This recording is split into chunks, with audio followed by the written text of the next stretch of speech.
gives me great pleasure to introduce June Feng, who will give us many a hint and tip, I think now, about how to have greater impact in our presentation skills.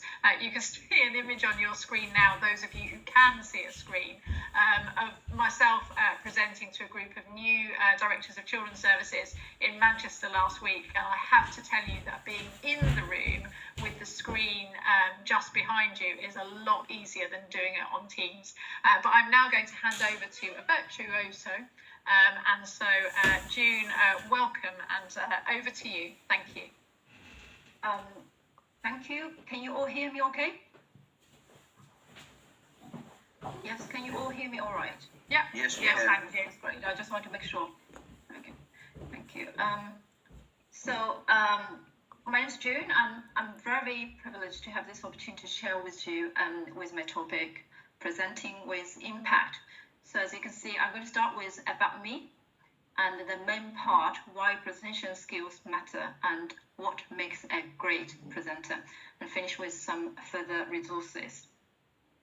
So my journey as a presenter, that's me doing presentation in Toastmaster. I joined Surrey County Council in May 2022, which is last year, and I come from China more than 20 years ago.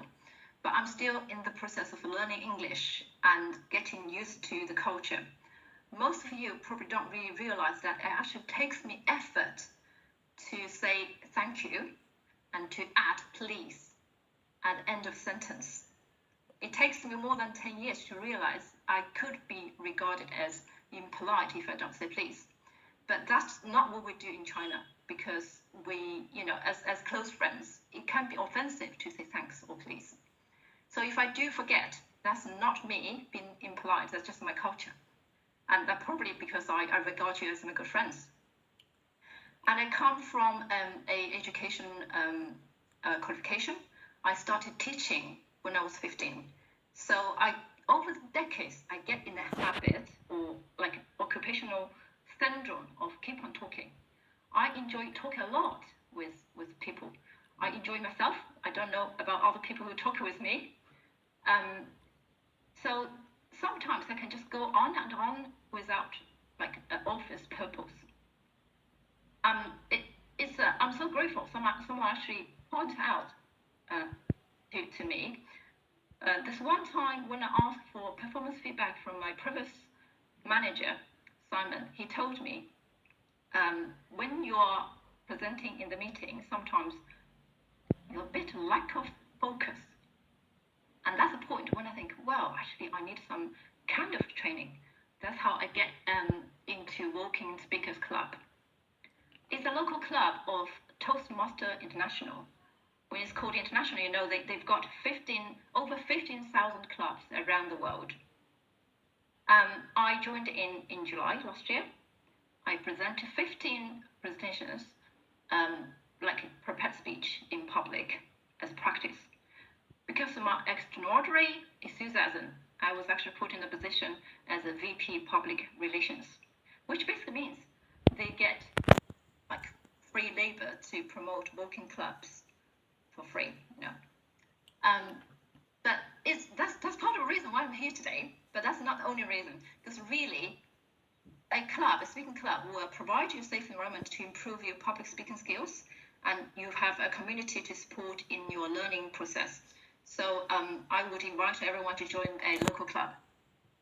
I used a lot of my presentation skills at work as a teacher. Over the last 20 years, I was always teaching sideways, like a part-time. And I use my skills in reporting to stakeholders in the meetings and have a clearer communication skills with team members at work. Now let's come to the presentation skills, why it matters. So we'll start with what actually included in presentation skills. A lot of people will think presentation is public speaking, but it's actually more than that. It's a means of communication that can be adapted to various speaking situations, which including talking to a group, addressing a meeting, but as well as talking on a one-to-one basis. So it will involve a lot of format, including verbal, which is talking, as a major one. And then we have visual as well, like leaflets, like you're writing, you do a form, or you write a list on a flip chart, or the tools like the one I'm using, a PPT. And most of the time is a mixture of 2 or 3. In terms of content and delivery, we look at structure of the content, and in terms of delivery, we look at the words we use and the body language. So they are a quite famous 55-38-7 formula. It's developed by Albert Mehrabian. The research shows in face-to-face conversation, communication is delivered 55% by non-verbal, which including body language and facial expression, and 38 of them is from tone of voice, which is verbal tone of voice and the volume, and only 7% is counted on the words. There's one extreme, well, how would I say extreme example, but very good example of well use of non-verbal and vocal is Tony Robbins. I'm sure some of you have watched his videos on YouTube. It's very motivational, very inspirational. Just by listening to or watch his talking, sometimes I really don't understand what he's talking because my English is really limited. But just by listening and watching his enthusiasm and his energy over there, I was like, yes, let's go for it, let's do it. And the other extreme side is very flat, like you probably have heard some like a robot narration on YouTube. Even the content is excellent, it's just boring, and people just don't want to finish. At least me, I don't really want to finish a lot of times. Like the content is good, but I'd rather just read it instead of listen to it. So that's the example of how important the body language and verbal voice, tone of voice is important.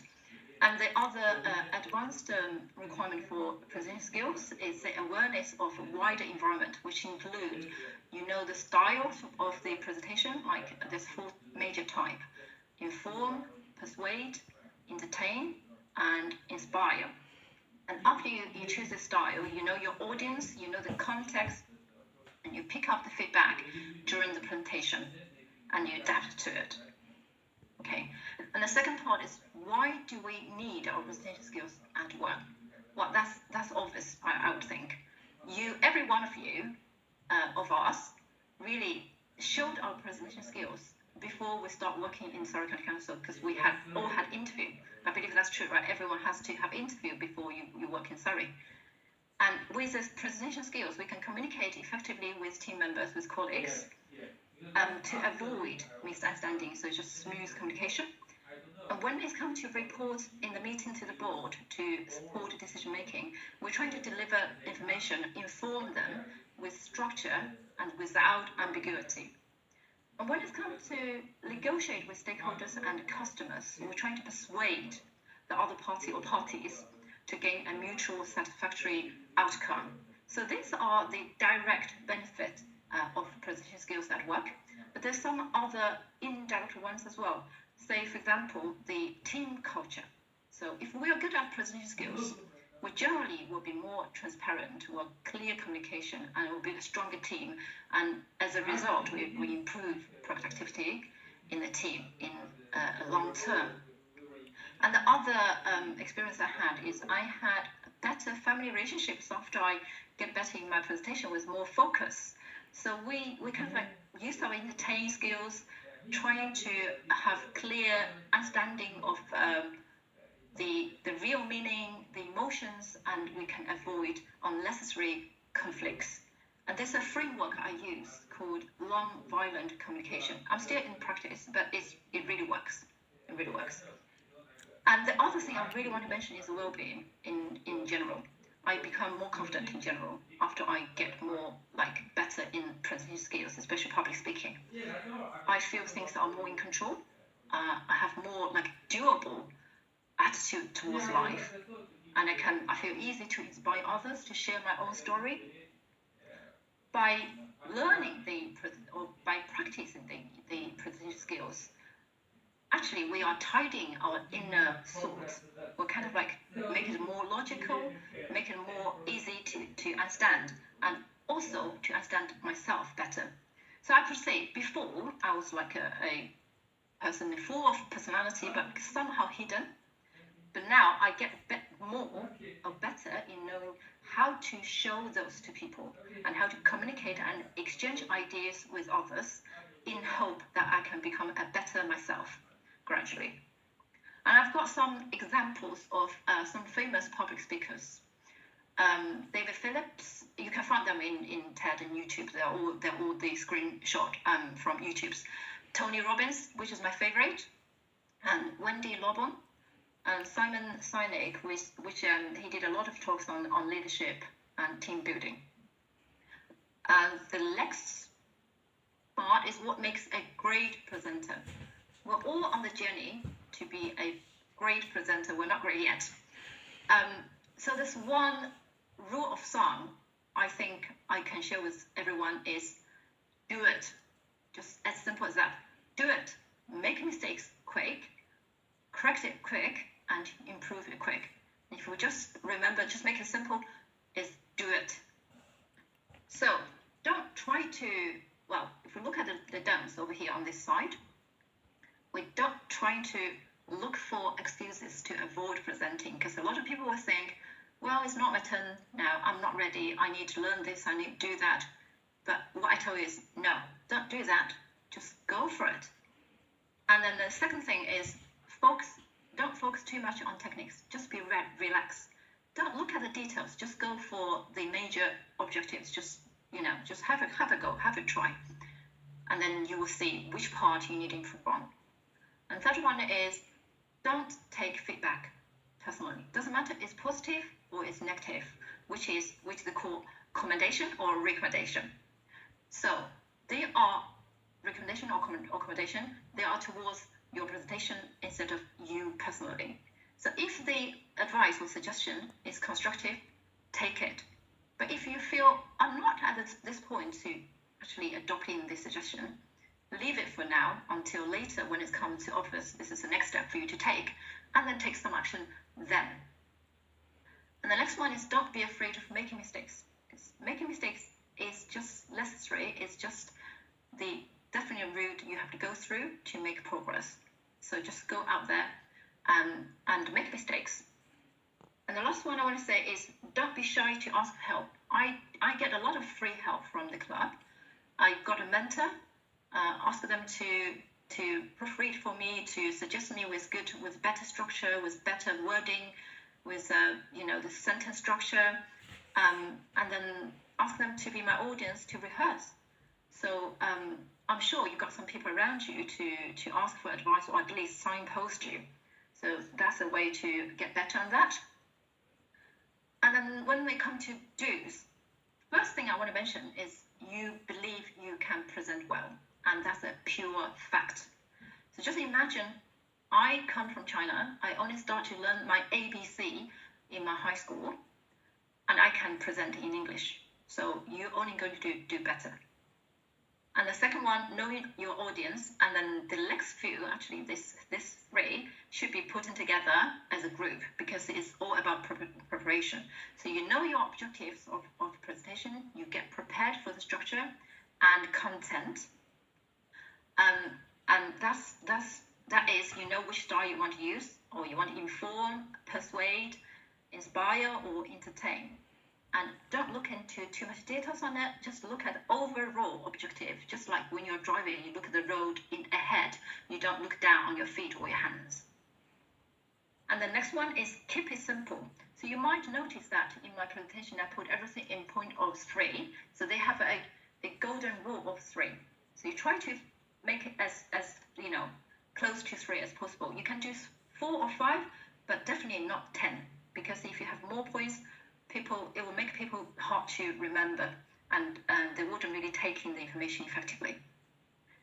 And then the next 2, watch the feedback and be ready to adapt. This is during the presentation, you be watching out to interact with audience, especially when the presentation is long and a bit boring, and you want to wake them up. So adapt the way of talking, or probably just have a plan B, just in case that you need your first research wasn't really right for the audience purpose. And then the next two, rehearse and practice and keep on improving. I think this is really important, especially for the first few presentations that you have. You need to, after your presentation page is ready, you want to practice and you want to think of it, you want to kind of film in your head, just go through a few times. If you are not really confident, you probably can do in front of a mirror or get your family members to be audience to help, and practice makes perfect. And of course, I don't really suggest you to try your first time in front of cabinet members. You probably start with like a speakers club, and just make your progress gradual. So the last one I want to say is just go out and shine. I think with passion, with just make yourself comfortable. You can't really go too far. You can't go wrong, because the risk is you're not doing great and people will laugh at you, and that's then what's the harm? It doesn't really harm you. It's just one step ahead, isn't it? So that's the main part, and I've got some further resources available. First of all is find a club. You don't have to come to walking if you're not really close, but you can find one around you if you need to join in. And there's some e-library on Olive, through Olive, free resources to help with writing, with the skills of how to write a speech. And the other SharePoint resources as well. I'm sure this will be shared with everyone afterwards. That's everything from me. Thank you very much for having me.